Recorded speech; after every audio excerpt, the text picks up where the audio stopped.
Hi, அனைவருக்கும் வணக்கம். இந்த ஹிந்துத்துவா என்ற தலைப்பில் இன்றைக்கி பேச போகிறேன்னு சொல்லியிருந்தேன். நம்ம கட்சியோடைய ஒன்றிய நிர்வாகிகள் அறிமுக கூட்டம் நேற்று நடந்தது. ஒவ்வொரு நிர்வாகியாக கூப்பிட்டு பேச சொன்னோம். புதுசாக சேர்ந்தவங்க நிறைய பேர் கட்சியில். அதில் ஒரு நிர்வாகி என்ன பண்ணார், நான் பாரதிய ஜனதா கட்சினாலே ஹிந்துத்துவா கட்சி, ஐயோ சரி வராது அப்படின்னு பயந்தாங்க. அப்புறம் பார்த்தா ஒன்றும் இல்லைங்க அப்படின்னு சொன்னார். ஆக்சுவலாக ஹிந்துத்துவான்னா என்னன்னே தெரியாமல் நிறைய பேர் பேசுகிறாங்க. பாரதிய ஜனதா கட்சி சேர்ந்தவங்களும் சரி, எதிர்கட்சிகளை சேர்ந்தவங்களும் சரி, ஹிந்துத்துவான்னா என்னன்னே தெரிய மாட்டேங்குது. ஹிந்துத்துவான்னா இன்னும் முஸ்லீமை கொடுமைப்படுத்துகிற மாதிரி, கிறிஸ்டினை கொடுமைப்படுத்துகிற மாதிரி எல்லாருமே அப்படி தான் நினைக்கிறாங்க. முஸ்லீம் அடித்து விரட்டிட்டா அது இப்போ ஹிந்துத்துவா அப்படின்ட்டு பிஜேபி சேர்ந்தவங்களே நம்புகிறாங்க. திமுக பற்றி சொல்லவே வேணாம், அள்ளி விடுவான். பட் ஹிந்துத்துவா என்னன்னு புரியறதுக்காக இன்னைக்கு பேசுகிறேன் நான். நம்ம பாரத நாடு இருக்கு இல்லையா, இதுக்கு ஹிந்துஸ்தானம்னு ஒரு பேர் உண்டு. ஏன் ஹிந்துஸ்தானம்னா, சிந்து நதிக்கு தென்கிழக்க இருக்கிற பகுதிகள் பூரா அந்த காலத்தில் ஹிந்துஸ்தானம் தான் குறிப்பிடுவாங்க வரலாற்றில். ஹிந்துஸ்தானத்தில் வசிக்கிறவங்க பூரா ஹிந்துக்கள். இப்போ திருச்சியில் வசிக்கிறவன் திருச்சிக்காரன், சென்னையில் வசிக்கிறவன் சென்னைக்காரன், அந்த மாதிரி சொல்கிறோம் இல்லையா. அந்த மாதிரி இந்த ஹிந்துஸ்தானம்ன்றது சிந்து நதிக்கு தென்கிழக்க உள்ள பகுதிகள் பூரா ஹிந்துஸ்தானம் தான். இந்த ஹிந்துஸ்தானத்தில் வசிக்கிறவங்க ஹிந்துக்கள், இவ்வளோதான்.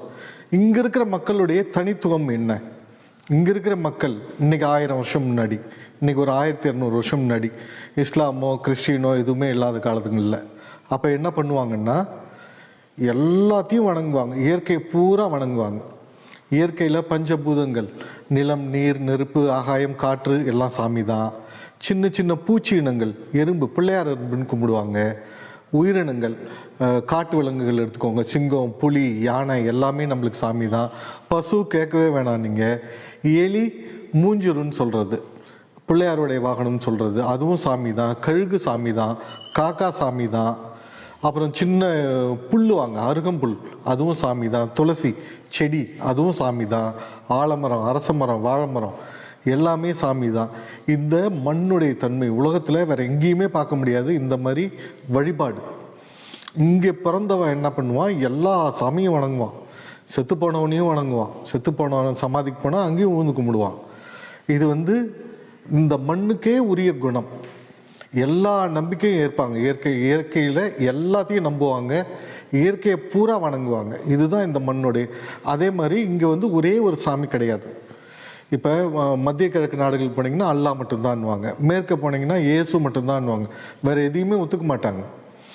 அல்லா இறைவர், ஒரே இறைவர். நம்ம ஹிந்து இதில் என்ன சொல்லுவோம், பரம்பொருள் ஒன்று தான்னுவோம். ஆனால் நம்மளுக்கு 33 கோடி தேவர்கள் இருப்பாங்க. எல்லா இதுவும் முருகர்லேருந்து எல்லாம் இந்த தேவர் கணக்கில் தான் வரும். முருகர், பார்வதி, சிவன் எது எடுத்திங்கனாலும் தேவர் கணக்கு தான் வரும். 33 கோடி தேவர் நம்மளுக்கு. சுருக்கமாக என்ன சொல்கிறாங்கன்னா, எல்லாத்தையும் நம்புவான். இந்த மண்ணுடைய தன்மை. இந்த ஹிந்துக்கள் ஹிந்துஸ்தானத்தில் பிறந்ததால் எல்லாரும் ஹிந்துக்கள். அவன் அல்லாஹ் வழிபட்டாலும் சரி, அவன் கிறிஸ்டின் அந்த வழிபாடு முறைக்கு போனாலும் சரி, ஹிந்துன்றது யாருக்கும் மாறாது. பிரச்சனை எங்கே வருதுன்னா, முஸ்லீமோ கிறிஸ்டினோ இது ஒன்று தான், ஏக இறைவன் இது ஒன்று தான், மற்றதெல்லாம் சாத்தான்னு சொல்லும்போது தான் பிரச்சனை வருது. நீங்கள் அதை நம்புறது கூட தப்பு இல்லைங்க. ஹிந்துலேயும் நிறையா இருக்குது. பரம்பொருள்னு சொல்லுவாங்க. நம்ம மாணிக்கவாசகர் பார்த்திங்கன்னா திருவாசகத்தில் சொல்லியிருப்பார், தென்னாடுடைய சிவனையை போற்றி அப்படின்வார். தென்னாடுடைய சிவனை போற்றின்னா தென்னாட்டுக்கு சிவன் ஓனர்னு அர்த்தம் கிடையாது. தென்னாட்டில் உனக்கு சிவன்னு பேர், வடநாட்டில் உனக்கு ஈஸ்வரன் பேர், மத்திய கிழக்கு போனீங்கன்னா உனக்கு அல்லான்னு பேர், இன்னும் மேற்கு போனீங்கன்னா உனக்கு இயேசுன்னு பேர். உனக்கு எல்லா ஊர்லேயும் ஒவ்வொரு வேறு வேறு பேர் இருக்குது. ஆனால் இறைவன் நீ ஒன்று தான், பரம்பொருள் நீ ஒன்று தான் அப்படின்னு சொல்கிறது நம்மளுக்கு இன்றைக்கி 1300 வருஷம் முன்னாடியே நம்மளுக்கு சொல்லி கொடுக்கப்பட்டது. நிறைய பேர் ஏற்றுக்குவாங்க. இந்த மண்ணில் பிறந்தவன் பார்த்திங்கன்னா ஹிந்துவாக இருப்பான். தர்கா கூட்டா போவான், சர்ச்சு கூட்டிங்கன்னா போவான், எதுவுமே வேணான்னு மாட்டான். இந்த மண்ணில் பிறந்தவனுடைய குணம் அது. வெளியிலேருந்து வந்த மதங்கள் என்ன பண்ணிட்டாங்க, நான் அது தப்பெல்லாம் சொல்லிங்க, அவங்கவுங்க இஷ்டம், எதை வேணால் நம்பலாம். நீ அல்லாவை நம்பு, இயேசுவை நம்பு, எதை வேணால் நம்பு. ஆனால் மற்றதெல்லாம் சாத்தான், மற்றதெல்லாம் சாமியே கிடையாது, ஷிர்க்கு ஒழி அப்படிலாம் சொல்லக்கூடாது. ஷிர்க்குன்னா என்ன, உருவ வழிபாடு. உருவ வழிபாடு கிடையாது அப்படின்னு சாதிக்கிறாங்க. நல்லா பாருங்கள், நம்ம இதில் உருவாய் முருகர் பாட்டு ஒன்று வரும். உருவாய், அருவாய், உளதாய், இளதாய், மணியாய், ஒளியாய், கருவாய், உயிராய், அப்படி போயிட்டே இருக்கும். அது உருவாய்னா உருவம் உள்ளவனாய், அருவாய்னா உருவமே இல்லாதவனாய், உளதாய் கடவுள் இருக்கிற, இளதாய் கடவுள் இல்லைன்னு நாத்திகம் பேசுகிறாங்க இல்லையா.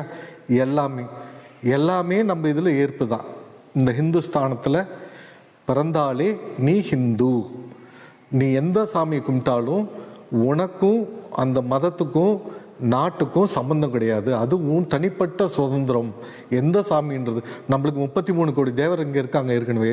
ஒரு அல்லாவோ ஒரு இயேசுவோ வந்தால் ஒன்றும் குடிமொழிக்கப்படாது. அது நம்புறவன் நம்பட்டும், நானும் சேர்ந்து நம்புகிறேன், எனக்கு ஒன்றும் பிரச்சனை இல்லை. 33 கோடி தேவர் கூட என்ன தர்கா கூப்பிடு வருவேன், மசூதி கூப்பிடு வருவேன், சர்ச்சு கூப்பிடு வருவேன்.